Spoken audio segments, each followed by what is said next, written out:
Welcome to Gamers Chat Podcast, where we have off-the-wall conversations about technology and video games. We will take our topics and chat about them in the most opinionated way possible. Just like the name of the show, we are gamers who love to chat about the most recent news we can find about technology and video games. In today's episode, GameStop finds new ways to rip people off. Using superheroes and supervillains as DLC characters, laziness or marketing genius? Oh. The upcoming PS Portal versus other remote play devices. Which would you use? This is episode 5.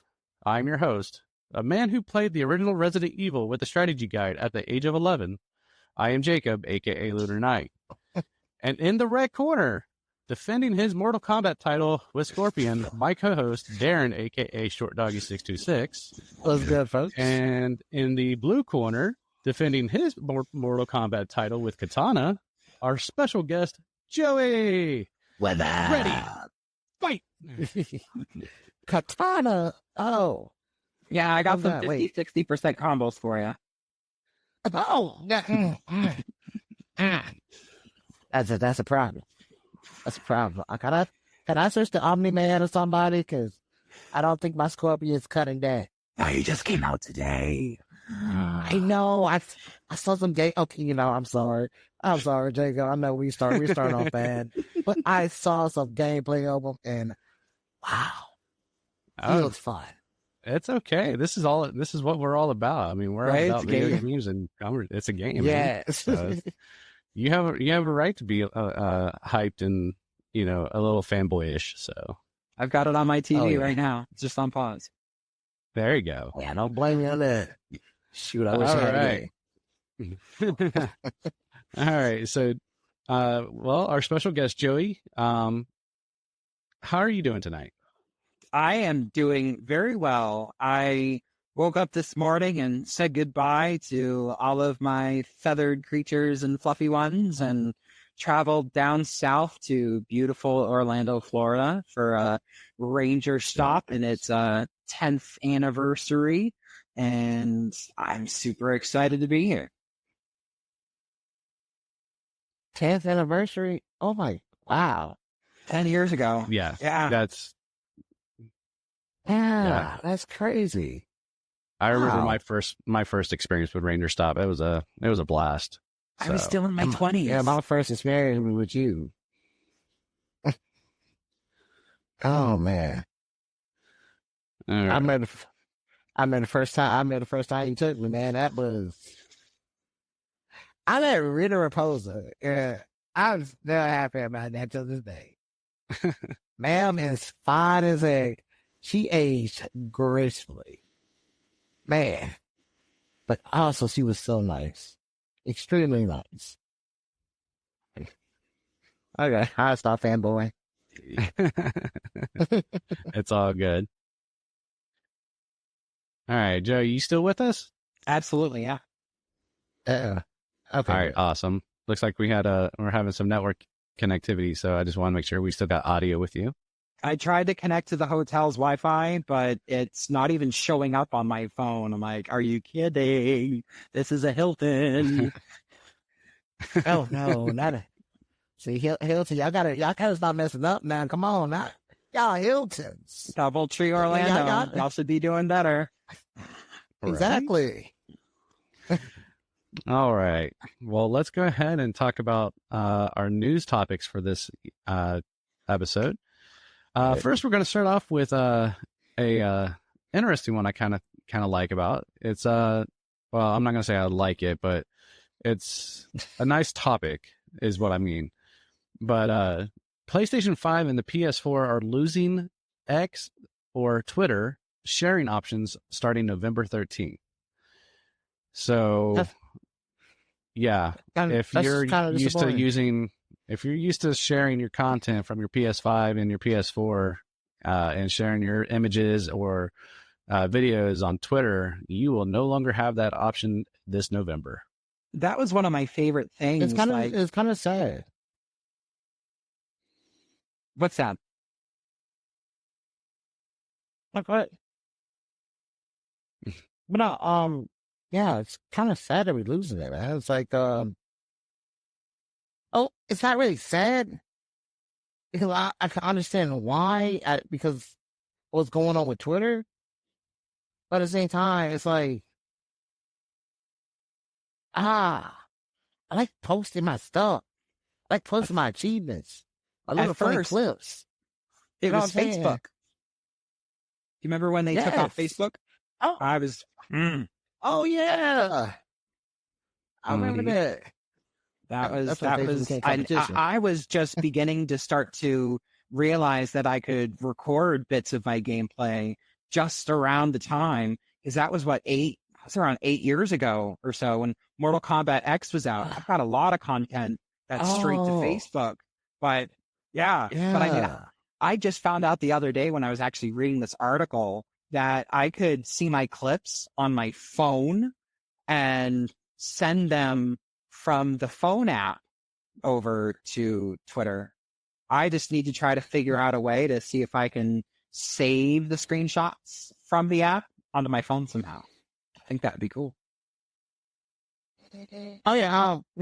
Fun fact, because I found that out today, and so far I tried it on the app. 'Cause I was like, no. When I read the article, I'm like, you can't do that. Then I, got an app myself, looked around, found it, and it had the last video I recorded, the last clip I recorded within the last 4 days, and I literally took it and saved it to my phone.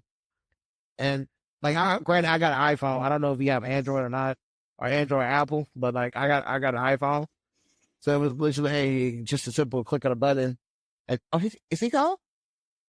He has network issues.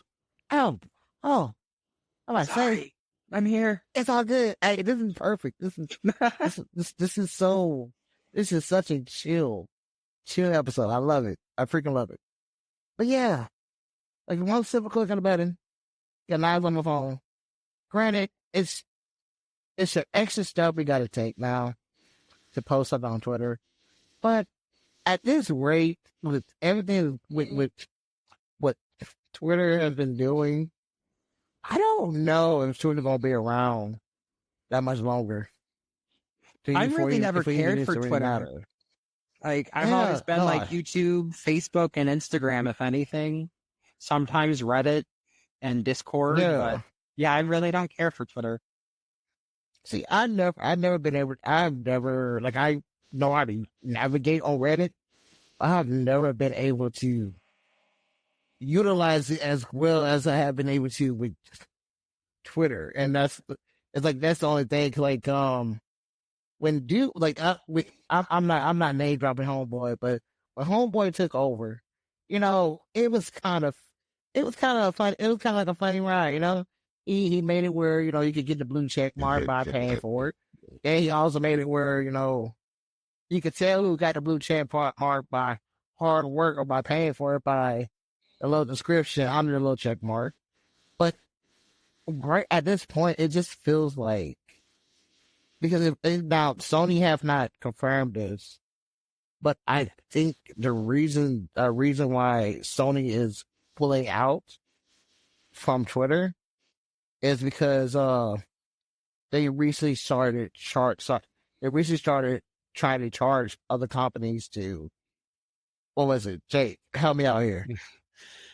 So the story is that Sony has decided to remove X, formerly known as Twitter, integrations from their systems. So starting November 13th, you'll no longer be able to have that ability to post your clips and screenshots directly from your consoles. The reason why, and it has not been confirmed by Sony, but we're just going to go ahead and lean towards this, is that X has decided to get rid of the free API capabilities that allowed Sony and other platforms like Xbox and the Stream Deck and everything else to be able to use their system to post things directly from that platform. And now that they are making it a point to where you can pay for it to hook into the systems and services, people are kind of pulling back from that functionality.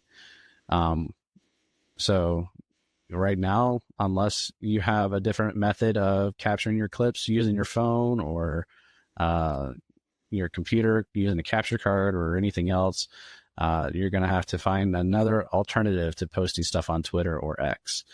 And that's really just because Twitter is being all like, oh yeah, Sony, if you want to continue to keep your audience, you're going to have to be charged. Yes. That's crazy. If you want to keep using on there. Yeah, well, like it's no offense to essentially Twitter users, but that's crazy. Yeah. I mean, Microsoft, if I'm not mistaken, Microsoft removed Twitter from their Xbox, back in April, right? Yeah, back in April. Yeah, so, I mean, the thing is, I feel like this. I was talking to my wife about this earlier today. I kind of just feel like the owner, the dude that runs Twitter now is just doing this because ultimately he's just trying to get to the point where he could just shut down Twitter altogether, because it was a purchase that he honestly didn't really want to make. It felt like it was a haha, I could buy this. Haha, I'm so rich, I could buy this company. And then when he tried to back out, they were like, oh, no, boo boo, buy me now. He got stuck on the bite. Now he's upset. And now we're suffering for it. We're suffering for it. So, technically the companies and platforms are going to suffer from this because, a lot of people that enjoy using these platforms as a way to post onto X or Twitter, you're no longer going to have that. But I am with Microsoft and Sony with this decision, just because of the fact that if they were to continue this, and if they were to continue moving forward and going along with X's proposal of paying for the services and keeping the services, then they would essentially have to start charging the users a monthly fee to be able to have that services on their platform. Yep. And that would just be another useless charge that we would be paying for. That is true. But I mean, Sony, you already went up on your price of your, PlayStation Plus, so maybe you could spend that little thing. Joking. Don't do it. And you can still share from YouTube to Twitter, I think, right?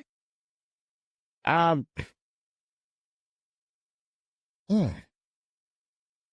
want to say yes. Yeah, you just copy the link and it should show. You can copy a link and post it from things like that, but you just won't see the video playing as you're scrolling through it. Yeah, right. It won't be a direct post. Yeah, to be honest, luckily we can still do the plug a USB flash drive up to your PlayStation. True. Put all the videos that you recorded onto the flash drive, take it out, put it in your computer, and upload to Twitter that way. But never even thought of trying that.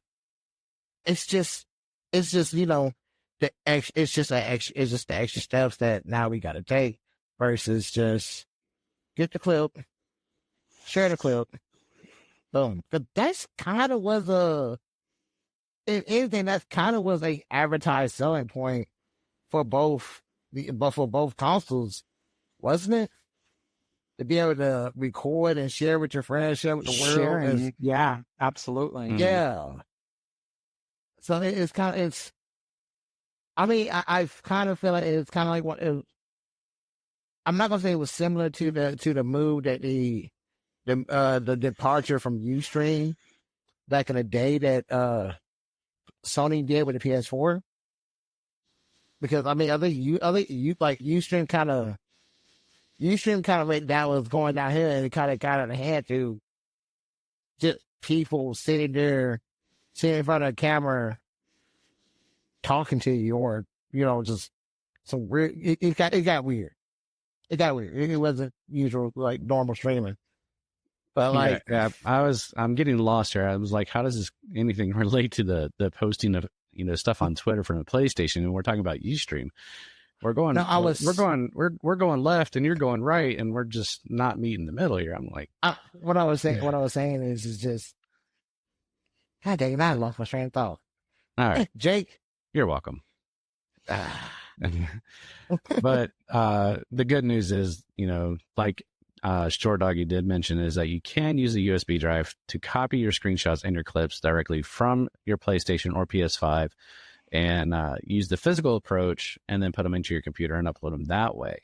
But if you have a PS5, you also have the access to your recent captures through the PS app, just like you guys were mentioning earlier. So you guys have that functionality still. It's just you can't, or you will not be able to do it from the platform itself starting November 13th. Yep. And also with the app, I think it's your videos are only up to 4 days, if I read that right. I'm not sure. I'll check in it. I'll check in on that and update y'all later video. And that would be fine. All right. So, who doesn't love a good video game of Resident Evil? This guy. The game used to scare the crap out of me when I was a kid. Yes, like I used to love, like I will watch like videos on YouTube of like playthroughs, and sometimes I will scream. The closest that I was ever able to do was Resident Evil Outbreak. Like I could do the first level, but I could only do the first level. Like I'm afraid to go past that.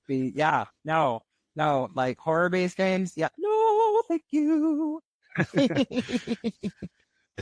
Oh, well, fair enough. Everybody has their genre of what they like and what they don't. Oh, I like it. I'm just afraid to play it.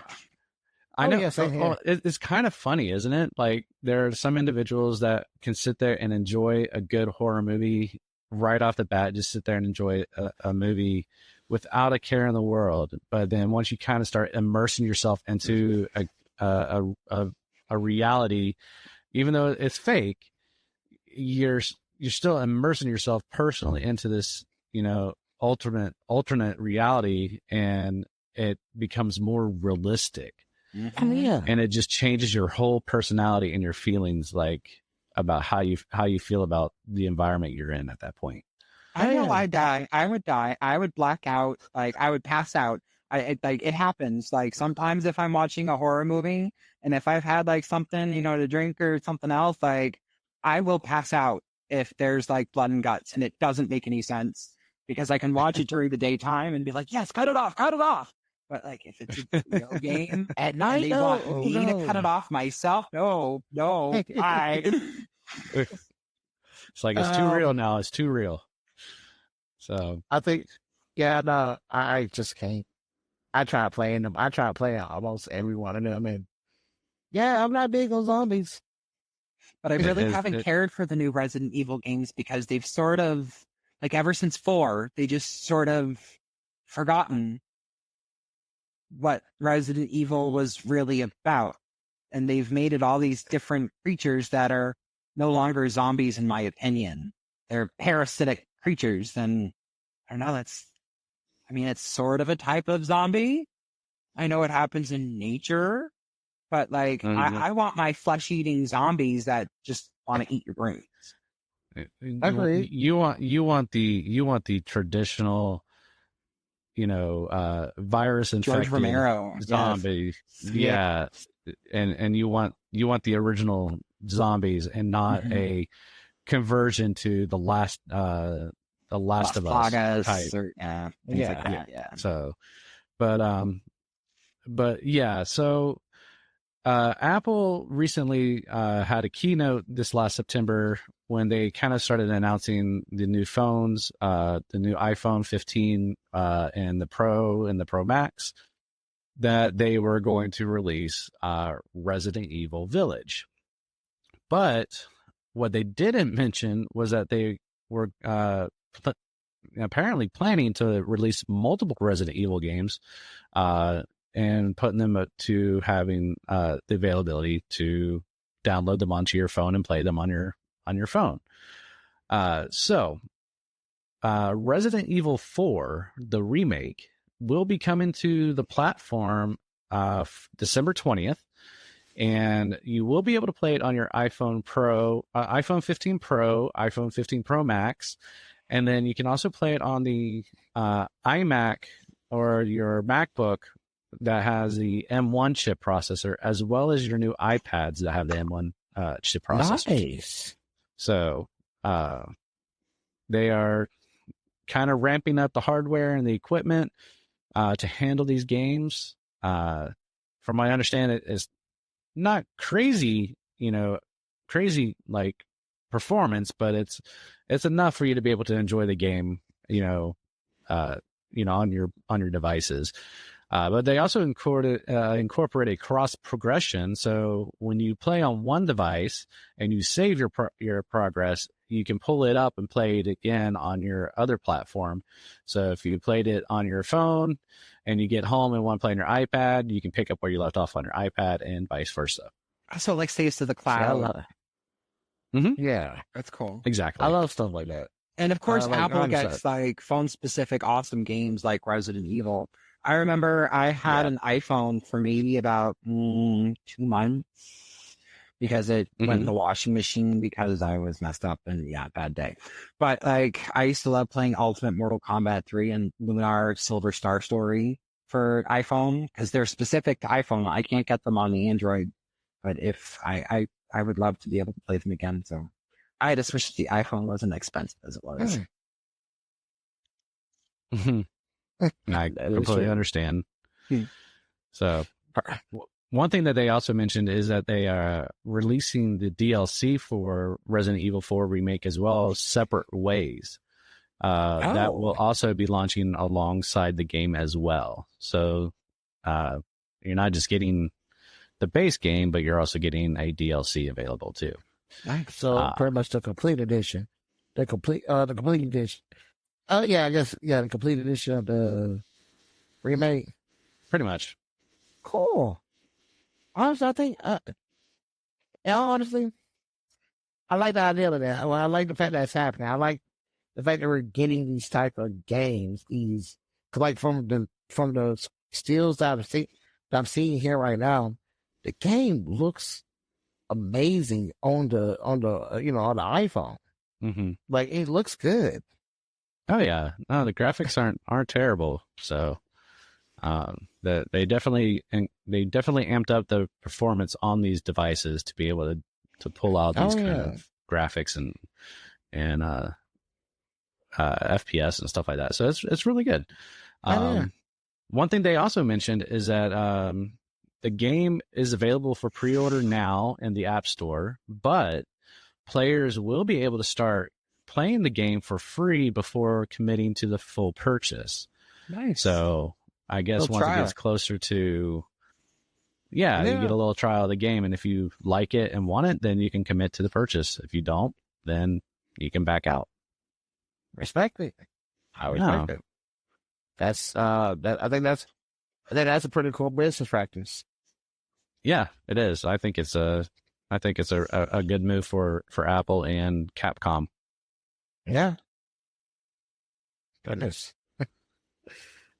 Oh man. All right. Like that. So who's ready for some juicy stuff? Oh goodness. We're getting to the juicy stuff now. We're getting into the meat.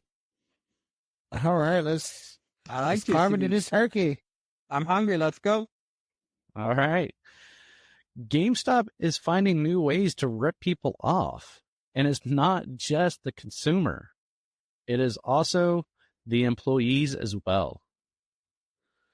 So GameStop has been trying, and I'm just going to put it in my terms, has been trying to find ways to increase, their budget and to keep the stores alive. And essentially what they're doing is, they are deciding to do all these cutbacks to try and make more profit on whatever, they can sell in the store and whatever programs that they have going on. But it's not just the customers and the consumers that they're hitting. They are actually going to start hitting the employees as well.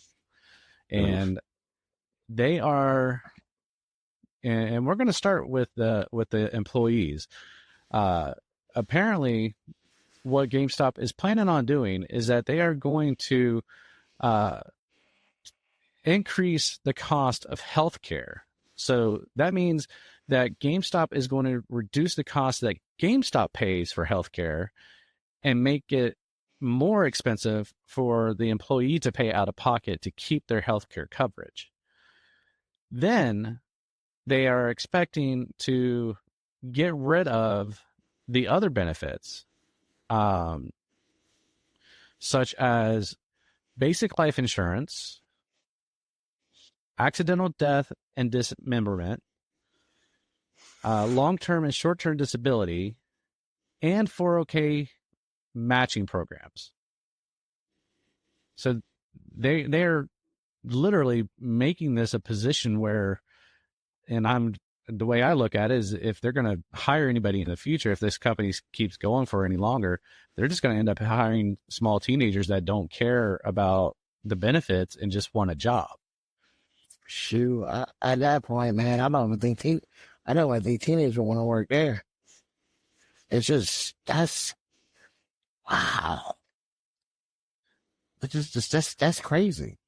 To take all of that away. Oh yeah. Take all of that away. They try to charge people more, or try to charge the employee more to even happen. It's like, shoot. At that point, I'll go find another job. Sometimes absolutely. It could be a blessing in disguise. As someone who used to be a general manager, I never once had insurance through any of the companies because I could usually find a cheaper premium externally instead of getting insurance through my employer. So if this increase becomes too much for the employee it makes them want to think about switching plans, then it might be in their best interest to just drop the insurance coverage and get a plan out of network. That is true. You make valid points. That's a very valid point. Good stuff. Well, so besides the employees that are being affected by this, there are other things that are being affected, as well, such as the GameStop Pro memberships, which I thought they got rid of that a while back, and I'm guessing they may have brought it back. It was Yeah, it was. I don't think they ever got rid of it. It just kept on making changes. Like, granted, I haven't been a Pro member since, I think maybe 2017, 2018. Yeah, it's been a long time. Yeah, it's been a hot minute. It's just, here's a 3% discount on a magazine subscription. Right. Yeah, seriously. Exactly. Like, I don't know, man. It's like now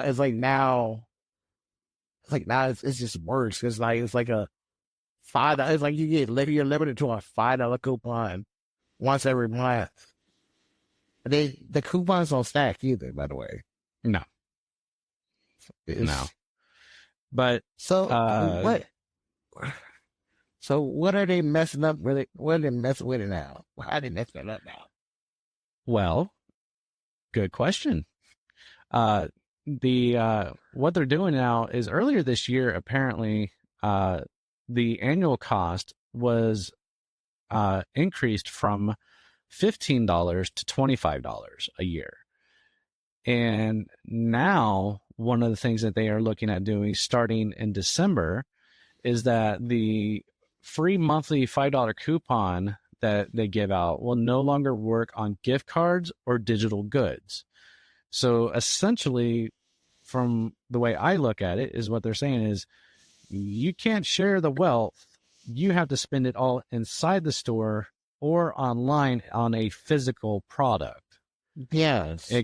You can't do it on, at take $5 off of a digital download for a game or anything like that. It has to be a physical product that you have to use a coupon on. And then they're also taking the welcome points for new members that decide to join. It used to be 10,000 points, which equaled about $10. And now they're cutting it down to 5,000 points, which is about $5. And the renewing members will get nothing instead of the $5 that was previously offered. What? So, yeah. So if you're an existing member and you renew your membership, you ain't getting anything for being a loyal member anymore. Oh my goodness. I wonder what happens if you just cancel it and then restart it up. Huh. Well, if you a loophole technically would be is if you restarted it with a different email address. Yep. Yeah, you would you still get it, but That's a hassle. yeah. It's it's another one of those have to jump to more hoops just to get something that honestly we should be getting in the first place. In a way, I can sort of understand a retailer's perspective. Again, coming from a store manager experience, it doesn't make sense for me to have a shop to be a retailer for an invisible product because it's downloadable. Let me give you a discount on something you can't touch that I'm not making any money on because I'm just the middle man. So I've got stuff in my store. I want you to come into my store. So if I offer money off of items in my store, you could very well possibly buy something else too. I totally get That it. is, yeah. God dang. You're making logical points, man. My goodness. Like, I can't argue with that. I can't argue with that logic. Well, no, and that's pretty much the whole setup is what they're trying to do. That's exactly what they're trying to do. They look at it and said, you know what, if we take away this capability here, if we can encourage or entice them to come to the store and buy more physical products, then that'll lead them to being in the store, seeing other things. And since we gave them a reduction on the price of one thing with the coupon, then they could use that extra money to purchase something else while they're in the store. And So- bingo was his name. Yep. But still, it's GameStop, so yeah, we're not letting that slide. I'm sorry. GameStop, you're not that easy. Sorry, baby. And the last thing that they are doing with their warranty setup. Now, if you've ever been to GameStop, you know that they always try to sell you on warranties. And that's what the employees typically get tracked on, is how many warranties they can sell, as an additional cost, to their, sales quota.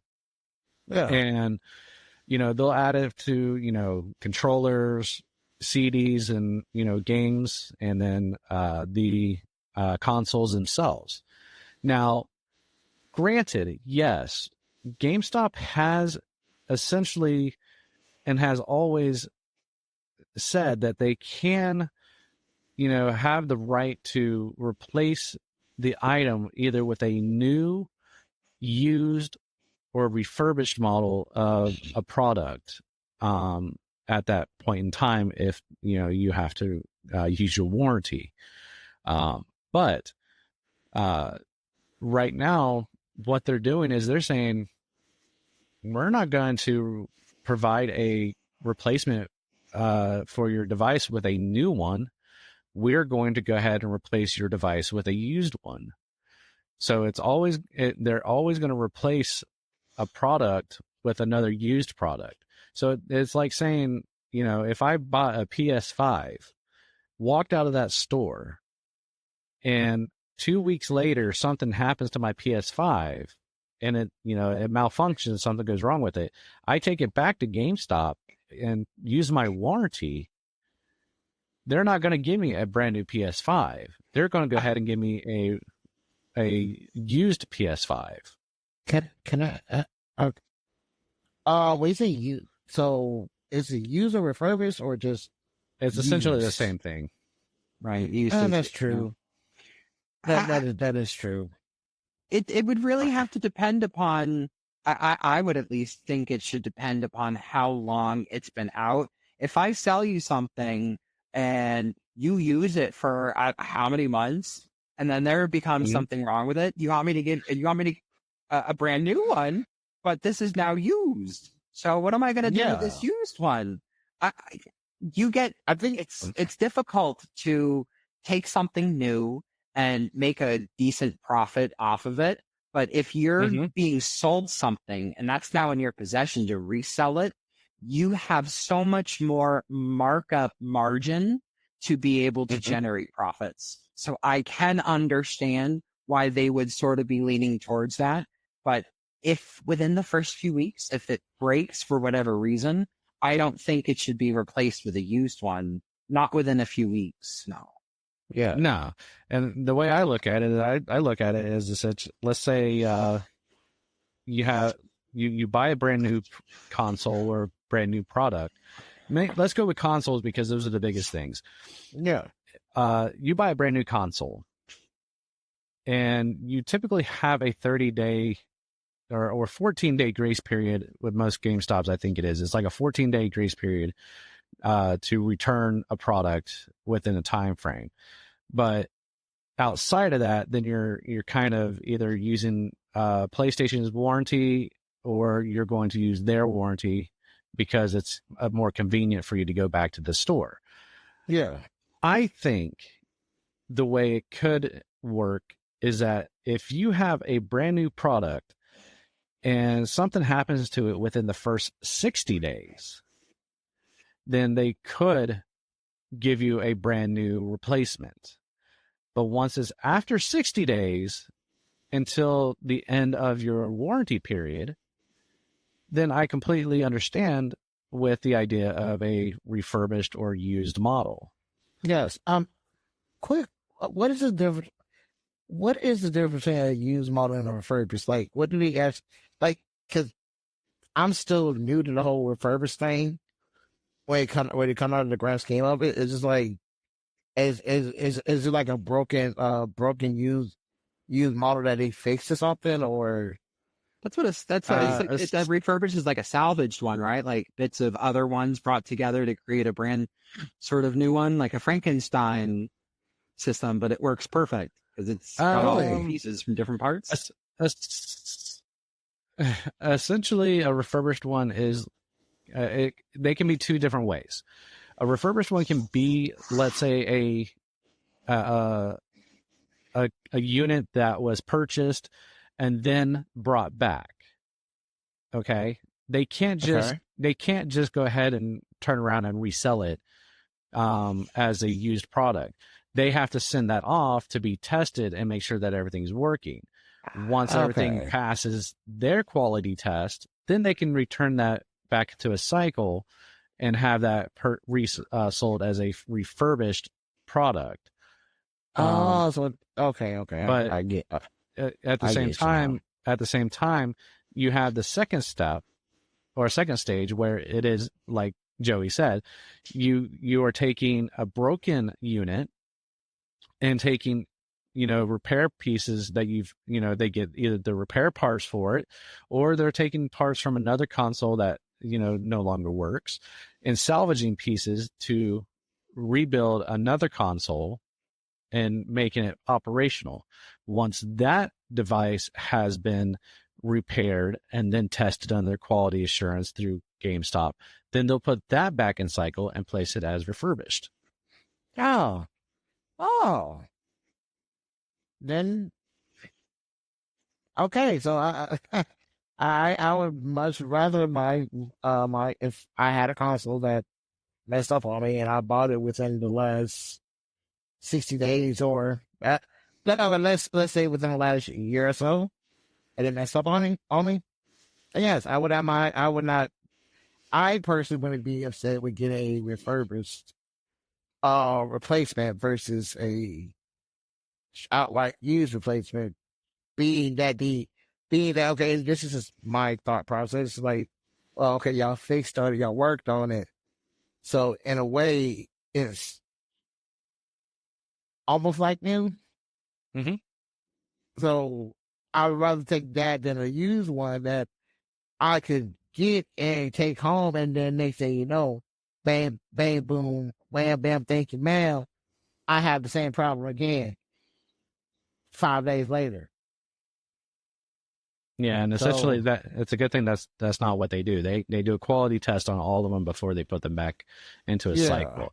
Now they also use the term used is because of the fact that when they sell the disc version of a game, you go to the store and you can either buy the new copy or you can find a used copy, which was a returned version of the game that has no scratches or minimum, trade, or it was a trade-in and has minimal damage or anything like that, but it was usually a returned item that was tested and checked, and then they just put it back out on the floor as a used item.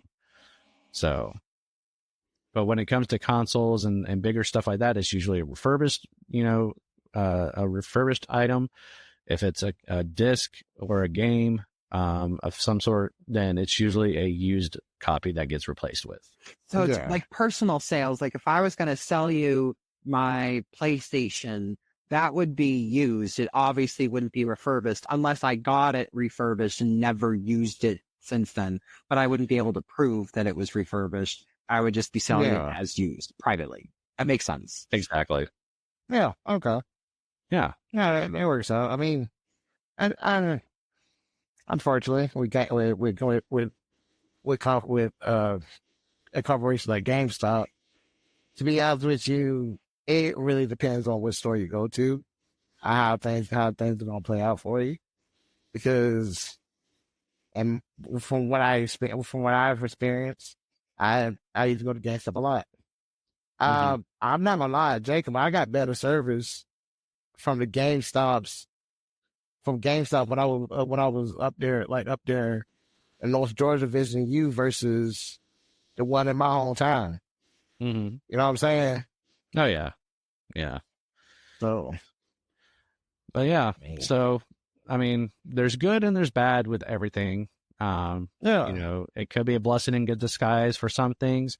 It could just be, another, tragic event for others. But, this transition that GameStop is going through right now, is not the worst thing that can happen. But at least there's a little bit of light at the end of the tunnel for everyone. Yeah. And depending on how you look at it, it is definitely a situation that, can be beneficial on both parties. Yep. That is true. I don't know. I still think I'm still surprised GameStop has been hanging on as long as it has.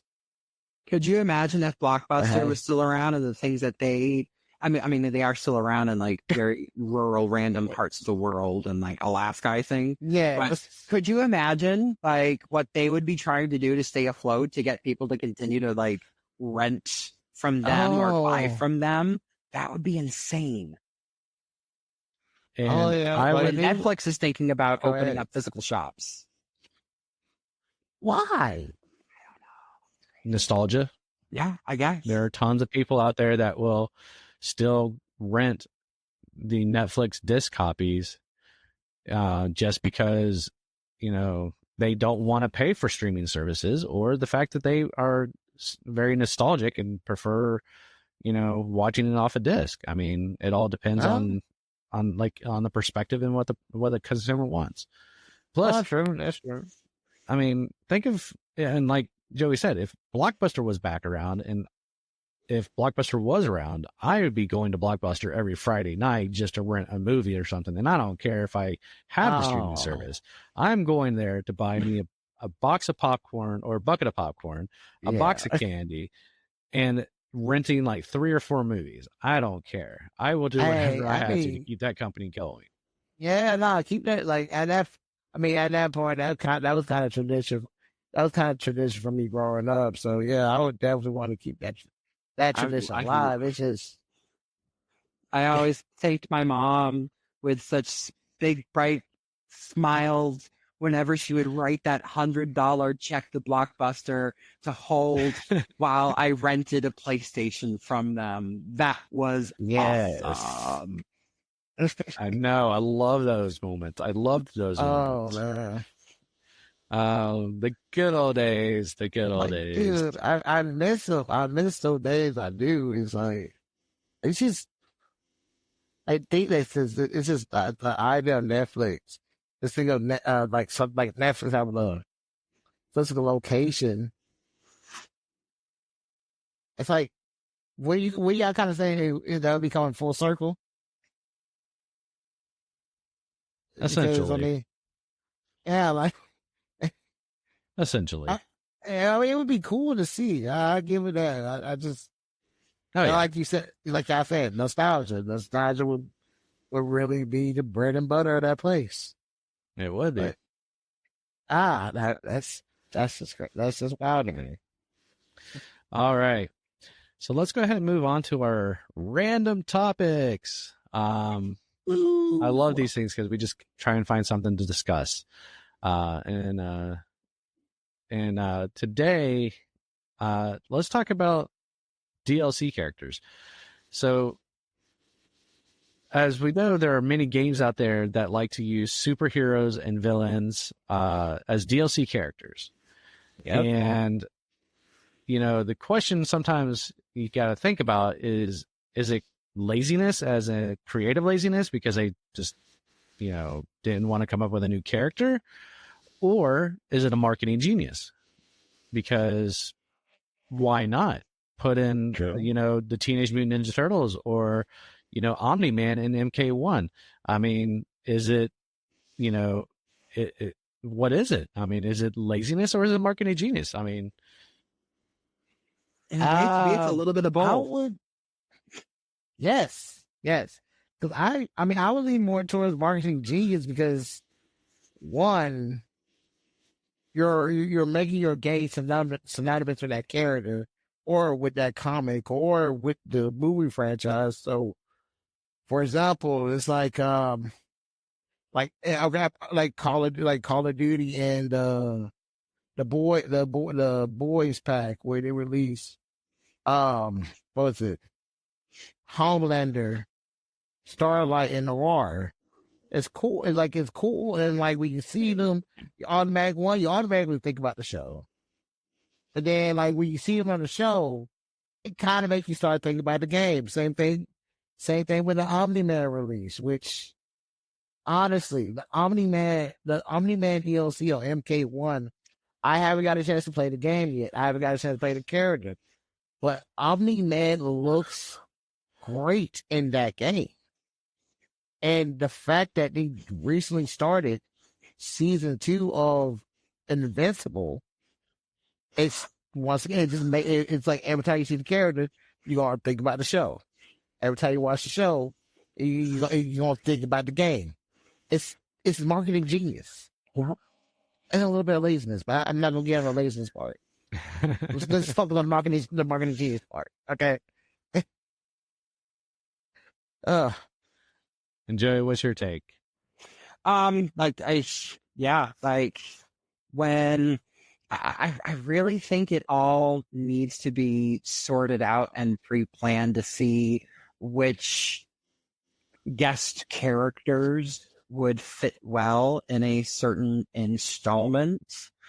For instance, there is rumors going on that Ghostface from the Scream series will be part of Combat Pack 2. And as much as I like scary movies, I don't think that Ghostface would fit well in this game. However, I think that he would have been great in MKX because they had a lot more younger players, like the combat kids. Yeah.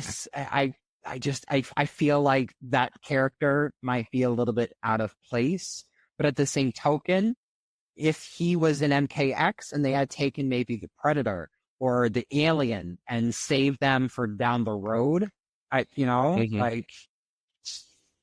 of course they weren't thinking 8-9 years ahead, but these things happen. Mm-hmm. Yeah, that's true. That is true. I would have loved to see a Predator, a Alien, and MK1. Now that Melina got that little face thing going on. Mm-hmm. Yes. I mean, I think it would just be like a little cool interaction there. But I mean, missed opportunities. Missed opportunities. But yeah, I can't see Ghostface and K1 like that. I just can't. I know. I think I honestly think that if I was to bring Ghostface into the game, I think that should have been done, during the Halloween season, just, because of the essentially, the scary season, and, and it just only makes sense. That's, would have been a good timing for it. But at the same time, I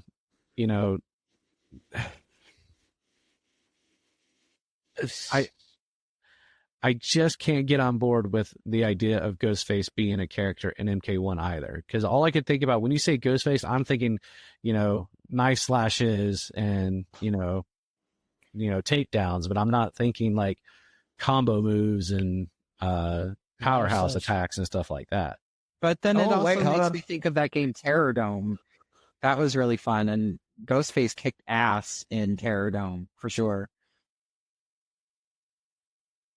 Hold up. You said knife slashers. Okay, hear me out.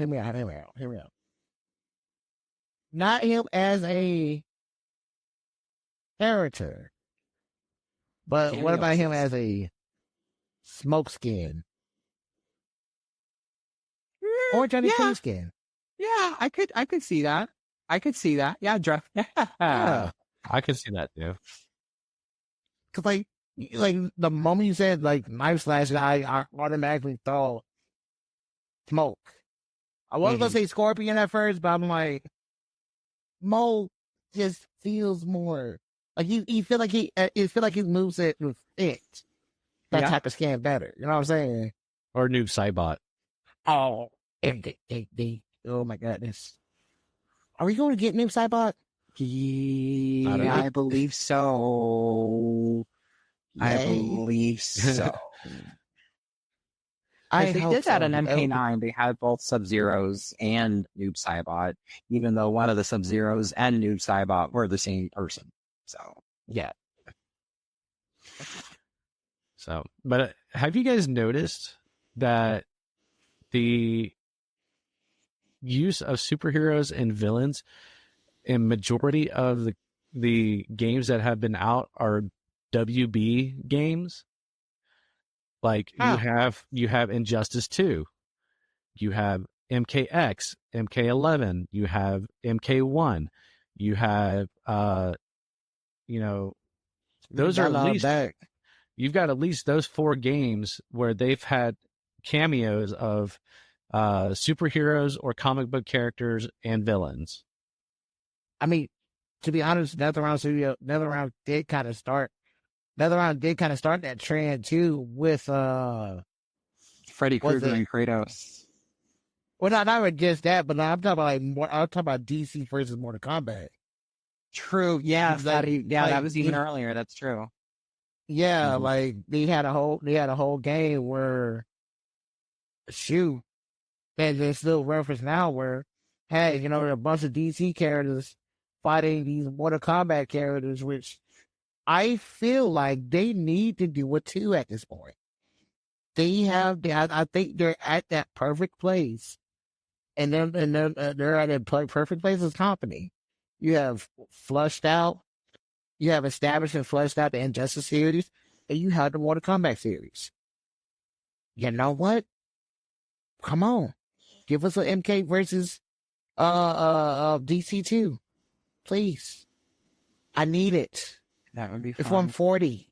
Especially because of how good everything looks now. You know Yes. that it would be a step up from what it was back in 2000 and what was that? 2013?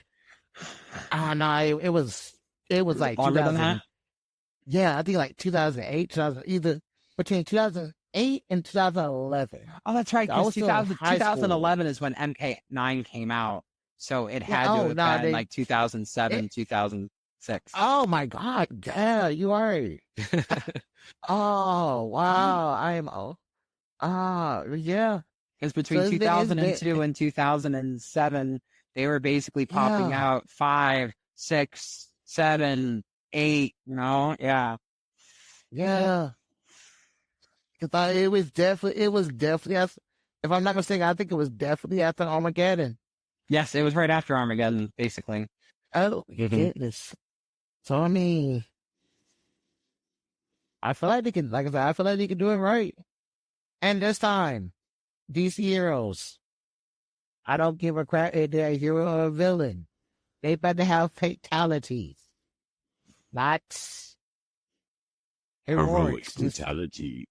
yeah, it's like, no, fatality. Come on, we know Superman got it in him. We all know Wonder Woman got it in her. She got that dog in her.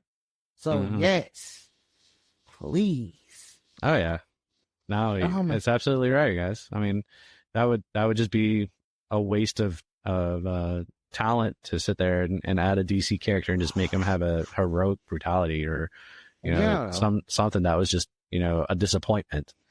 So yeah, no, I mean it's but the thing is, getting back onto this, is it laziness or marketing genius? It's I mean, kind of both, but yeah. I'm going to go with marketing genius. Like I said, yes, I do think it's somewhat laziness, because they're not coming up with new characters for the game or anything like that. But you can only go so far. But they're kind of taking pages out of, I feel like they're kind of taking pages out of like the Super Smash Brothers book by bringing in new characters and stuff like this all the time and having these kind of different characters that can just wail on the current characters and stuff like that. So but I mean, overall, I mean, it's marketing genius. I mean, they really have found a platform where they can just hit people right where they want to hit them and give them what they're really looking for. So hopefully they will continue making smart decisions and providing what the customers want. Yeah.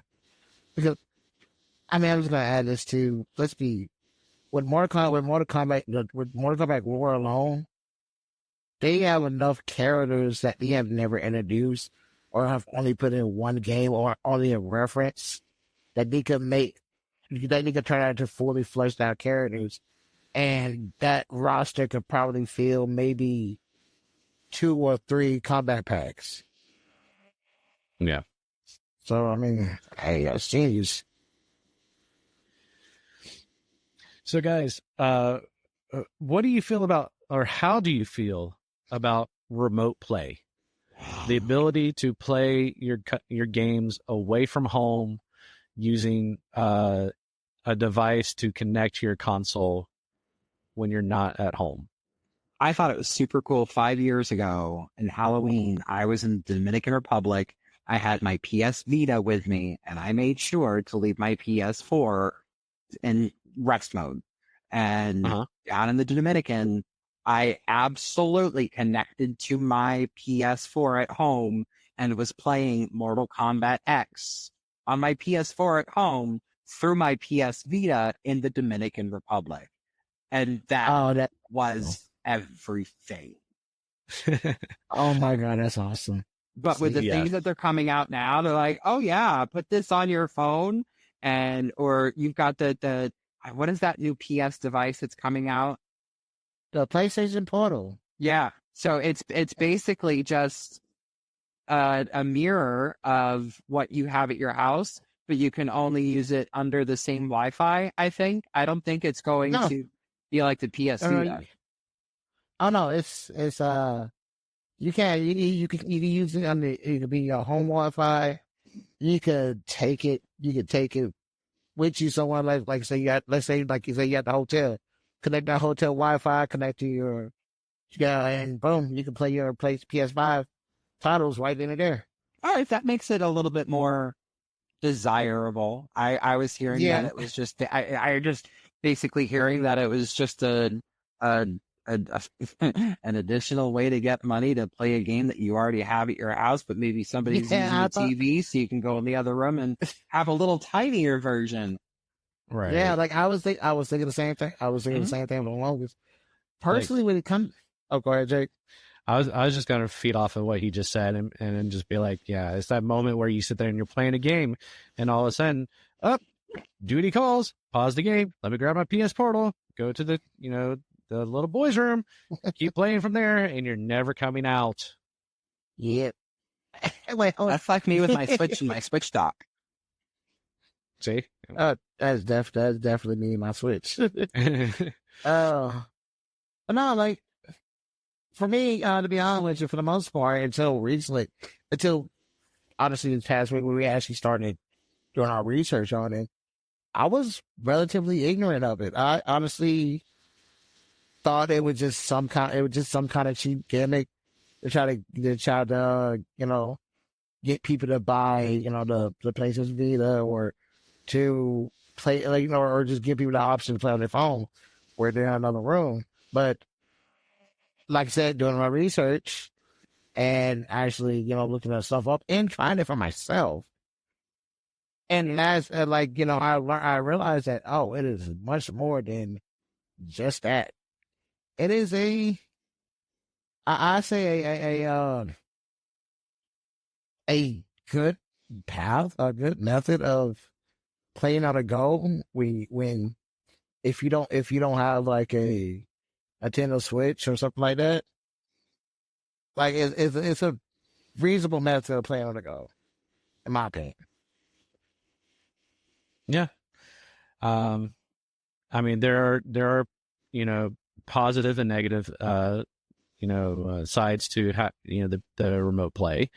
I really find the positive is that I can use it wherever I'm at. So if I'm at my in-laws or if I'm in a hotel room on vacation or anything like that, then if I've got good Wi-Fi or a good cellular signal, depending on what device I'm using, then I can connect to my PlayStation or my Steam Link or even my Xbox, which I don't have an Xbox, but I'm just throwing it out there, and be able to access that list of games and just play it wherever I'm at. So but the negative side of things about it is you are restricted on certain things. If you are in a place where there's Wi-Fi, but the Wi-Fi isn't strong enough, you're going to be, unable to play your games. If you are, when you're playing your game, you may experience a certain amount of lag or latency based on, the Wi-Fi connection and how far you are away from your console. So you've got different variables that play into the effect of whether remote play is beneficial. But for the type of person that enjoys going on road trips or when you're constantly going different places and stuff like that, honestly, I enjoy the idea of remote play, and I think it's definitely worth it, especially when I'm just going to play a game that doesn't require a whole lot of fast-paced movement. So I'm not going to play FPS games on it like, Call of Duty or anything like that, but I will sit there and I will play Mortal Kombat or some sort of, fighting game or even an RPG type game just to, keep myself entertained while I'm on a road trip or something. So you on that?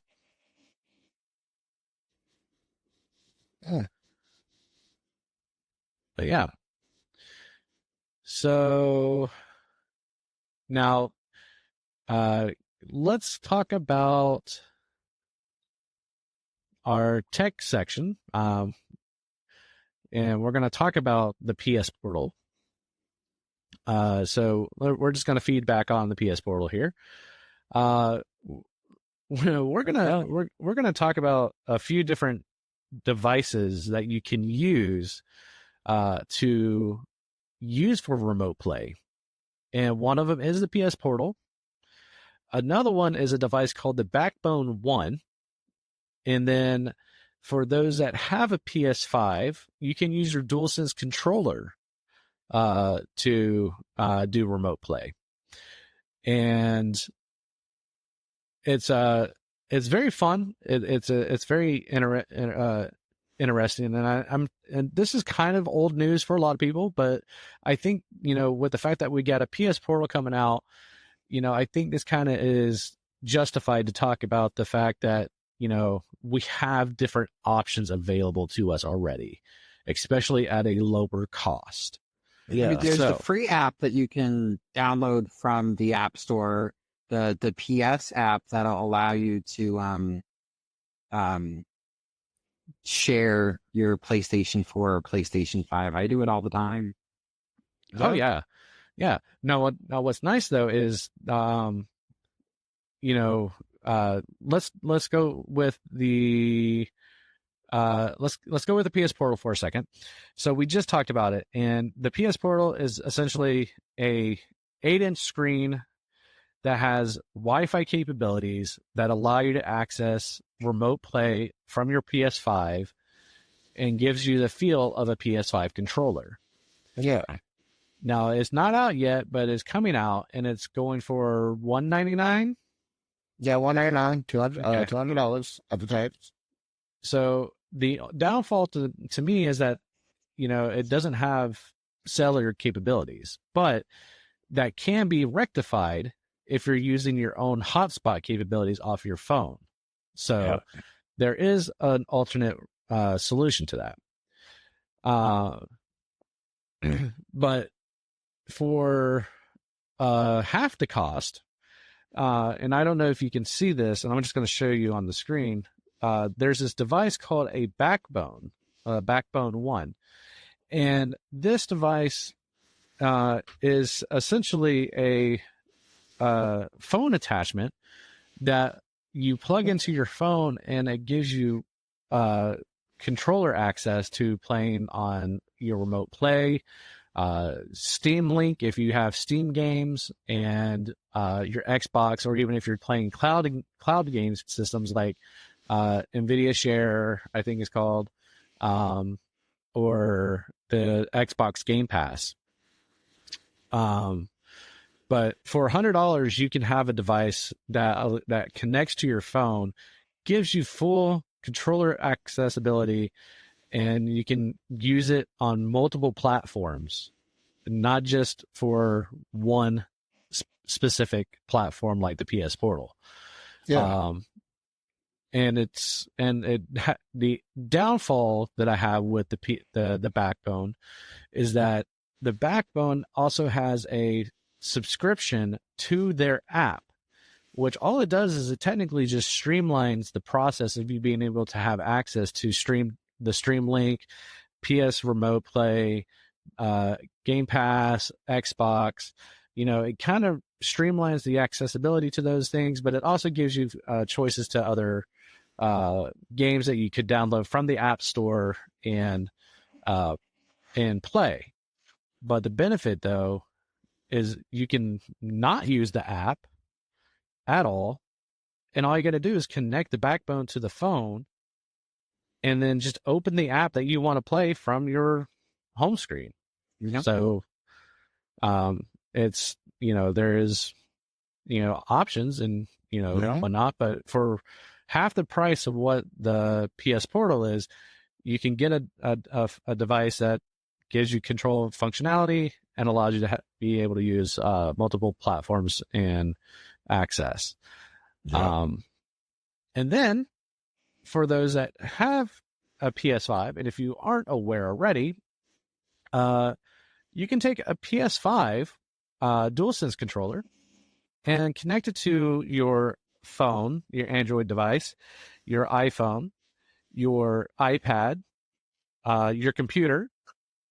You can connect them. You can connect your PS5 DualSense controller to any of those devices using Bluetooth, and you can have remote play access on your mobile devices. You can do that with a So PlayStation 4 controller as well. You can. Yeah, See, I didn't know none of that. it's I did very not know fun. none of that. I use an emulator for oh god, what's the Sega? It came Dreamcast. Thank you. 'Cause Oh. Mortal Kombat Gold. It's the only version I do not have a physical copy to, Mhm. and I've always wanted to play it. And now I can play it on my phone with my PS4 controller, and it's flawless. Nice. Very nice. Yeah. So, but yeah, I mean, that is exactly what you can do. I mean, you can use your PS5 controller, or you can use your PS4 controller, like Joey mentioned. And they do have a an accessory out there on Amazon and other places, retail stores, that you can buy, that you can actually attach to the controller that will actually hold your phone. So if you're using your phone for remote play or whatever you're using it for, you can actually have it attached to your controller, so you're not sitting there and just placing it and trying to lay it against something to stand it up, or laying it on the floor or something like that, or on the table or something like that with a flat surface. You can actually have this accessory to hold it up, so it's eye level with you and how you're controlling it, kind of like the good old Tiger handheld games and stuff like that from Oh my back in the goodness. day. But That'll make me feel old. so Oh, also, and don't forget that thing. The third option you were talking about is the Power 8 something. Can't remember the name, but it's not a bad price. It's not a bad price either. Like what, $19? yeah, you can find various versions of it for about $15 to $20. Yes. So if you want to kind of look at the pricing between the things, you've got the PS Portal going for $200, the Backbone one for $100, and then you have the PS5 DualSense controller for $70, and then you've got the accessory you can get for it for about $20. So for about $90 total, you have all the equipment you need to be able to comfortably play your PS remote play, or if you're using the Backbone or DualSense on your phone or other devices, you can use it for Steam Link or Xbox. So you have multiple options. To be honest, if I had to choose one, I would choose the Backbone, just for the simple fact that I have access to a lot more than with the PlayStation Portal, and plus it's cheaper. So, I mean, it's just the winning pick, in my opinion. Well, I mean, it's a good choice. I purchased one, and I've been playing with it and testing it out, and I really do like it. I just feel that they could have made some modifications to it, especially when you get the PlayStation licensed version. I think they could have made some changes to it to emulate more of a PlayStation feel than an Xbox feel. Yeah. But overall, I mean, I'm not disappointed with it. I enjoy it very much, and I just feel that for the cost. It definitely does what it's meant to. I'm just disappointed that they make you, or they want to make you use their app, which they give you 1 month free before you have to pay for the annual membership or usage of the app. But other than that, just use the free membership or free app for a month and then get rid of it. Yeah. So, but essentially, essentially my other option is just using the PS5 DualSense controller on my iPad and my phone and just get the attachment. That is true. So, so for about $90 to $100 in that range, you can have I think a decent remote play device without breaking the bank. Yeah.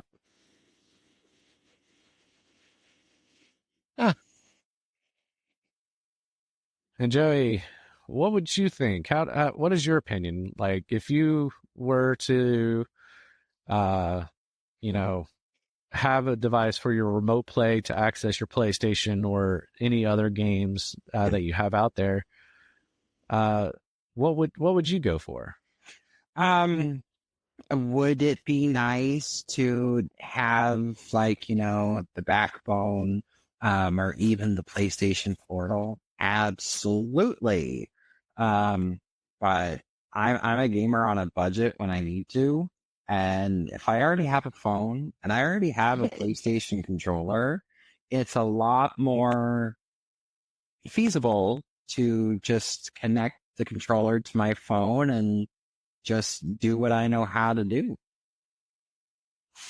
Absolutely. I would love the PlayStation Portal. Now that I know that it's sort of almost like PS Vita 2. Yeah. Yeah.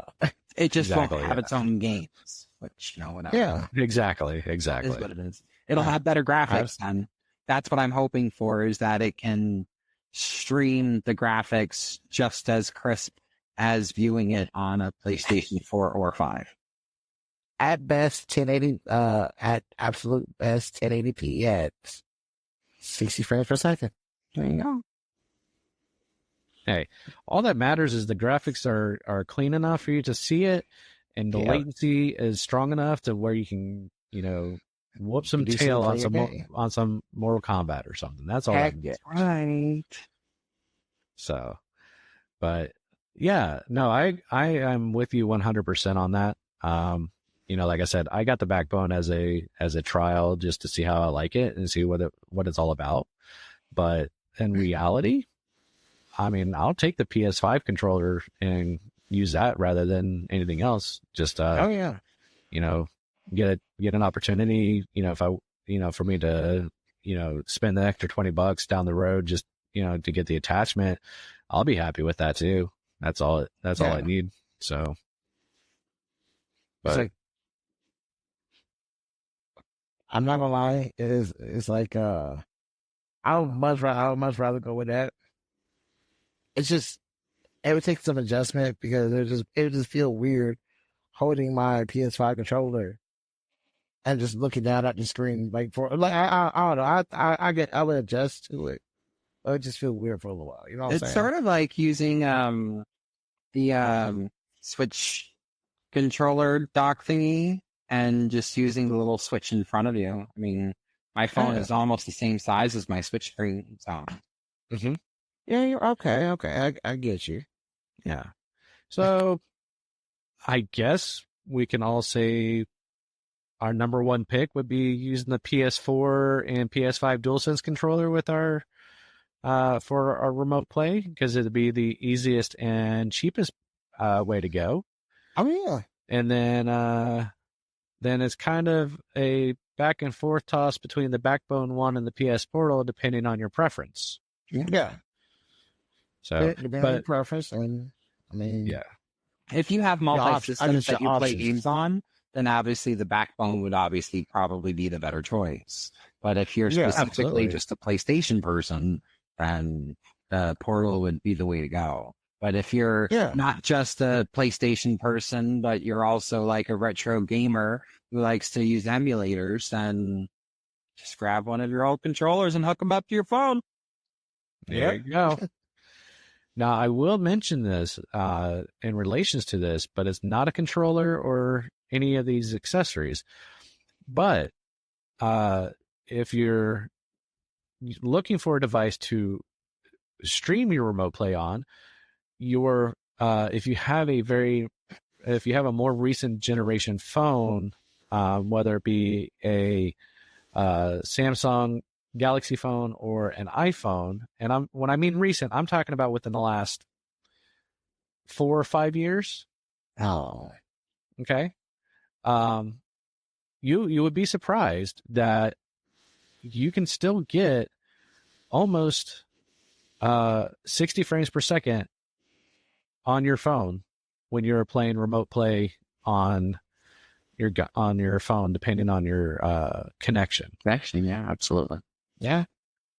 Because I had a iPhone 13, which is, several years old, and I was testing it out using remote play, and next thing I know, I'm looking at a readout, and it showed that I was hitting almost 60 frames a second playing Mortal Kombat 1 or Mortal Kombat 11, and I was like, wow, that's actually really impressive. So I think in the sense that the way to go is using your phone and using a controller. Yeah. I mean, I tried a little bit of remote play on my iPhone XR playing some Spider-Man, right? Mhm. And I would actually, now granted, this is an older phone. I was shocked how well it looked and how well things played. Matter of fact, I was actually able to control. I use my phone as a controller while playing it on my monitor at that. Mhm. It was pretty. It was pretty cool. It just amazed me how it amazed me how far things have come, and I just never realized. I just even didn't realize it until recently. Oh yeah, for sure. So, all right. Well, I think that's gonna be it for our show today. All right, hey, Joey, I really appreciate you being on the show with us today. it was And- awesome having you, bro. Yeah, absolutely, and I hope that you'll come back. So, everyone out there, thank you for listening to Gamers Chat Podcast. We will be love back you. next week with more random topics and news that we can find. If you can find us on, you can find us on Twitter or X at GamersChat 2023, and you can also find us on Instagram at GamersChat Official. Yep. We will see you guys next time. Have a good day. Take it easy. Be safe. Peace.